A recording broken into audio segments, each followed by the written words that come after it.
I've been having a killing ass week, Monday through Friday, right? But I notice a trend in my life where during the week, I can work really, really hard and do all the things I need to do to get done. But then when the weekend comes, I lose momentum. So the question is, how do you maintain momentum going into the weekend? Well, listen, I think that's a question that most people struggle with. And I know for sure in fitness, people do this, but what they don't pay attention to is that when they fall off their fitness, they fall off of usually everything else as well.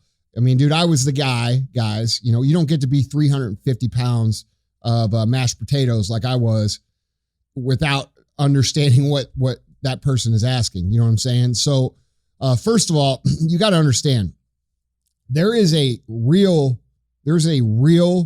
math part to this. Okay. If you're only going, let's just say, all right, what most people do for sake of discussion, you have the average person. All right. And this is how I used to live.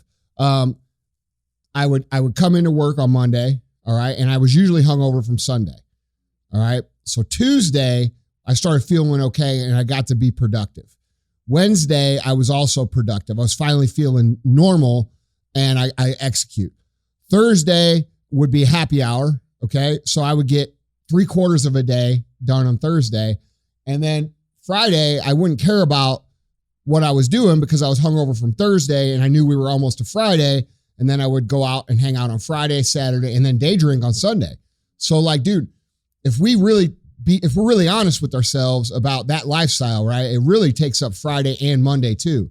So when you really think about the math on that against someone who's actually putting in a 100% effort, what we're talking about is really only 3 productive days out of 7, which means you're only executing 42% of the time. You can't beat someone with 42% execution going against someone who executes 100% of the time.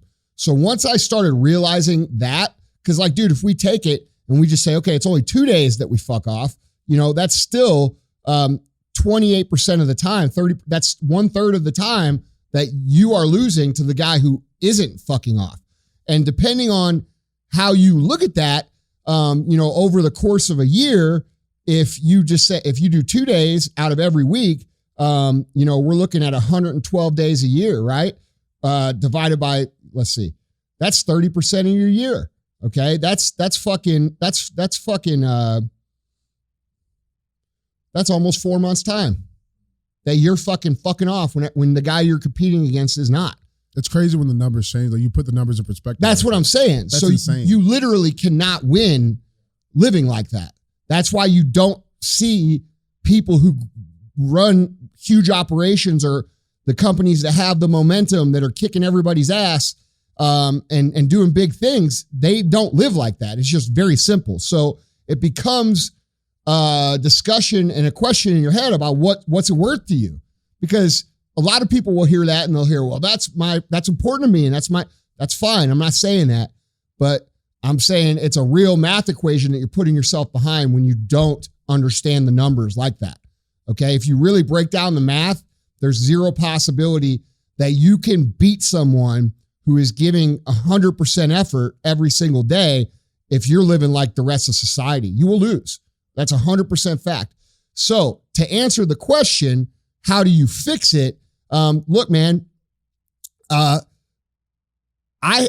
have to force it. Okay. The first couple times you have to force yourself through the weekend. Making it through a weekend for me without cheating or drinking alcohol still to this day is somewhat of a challenge. And I have to force myself through it. Now I will say it is, 99% easier than it used to be. It used to be like I have fear of missing out, or that was my social circles was, going to Billy G's and drinking all day. All your friends are doing it. Everybody's doing it. Yeah. Right, dude. And I do miss that shit. But now if I decide to do that, like I go drink coffee, and it sounds stupid, but like, dude, I actually prefer the hanging out in that without the alcohol so like, dude, it's just important to understand what it's worth to you. And once you figure out and actually realize how much you're giving up by doing that, it becomes easier to push through. So this is just one of those situations where the first, week is going to be the hardest weekend to push through. The second weekend you've got to push through, it's going to get a little easier. The third one, you're going to have sort of established a new routine. A lot of the problem comes from people who live in that life. They don't know what the routine should be on Saturday and Sunday, right? It's like they wake up on Saturday and Sunday. Yeah, what do I do? Right, because they're usually not going to the office and their normal routine, right? So the important thing to establish is a new routine for your weekend. And that's as simple as taking out a sheet of paper and saying, what does a day look like for somebody who wins? And I could tell you what my day looks like, and that's all I can share with you because I don't know how everybody else does it. But, for my day, and you might see some of these older guys out golfing and doing shit and, doing the thing on the weekends. And you might be asking, well, those guys are already to the point, I'm building here. You know what I'm saying? Like, so. Well, shit. I mean, they might still be getting business done golfing too. You know what I'm saying? That's what I'm saying. So like you have to be careful what you're looking at and what you draw from that.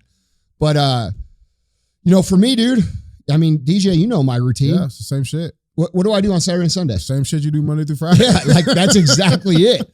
So like I wake up, I do my stuff at the house, I go work out, and I literally do the exact same thing. Even if there's nobody here at the office, I come here, and there always is people here at the office, but I come here, honestly, this is the truth, to maintain my routine.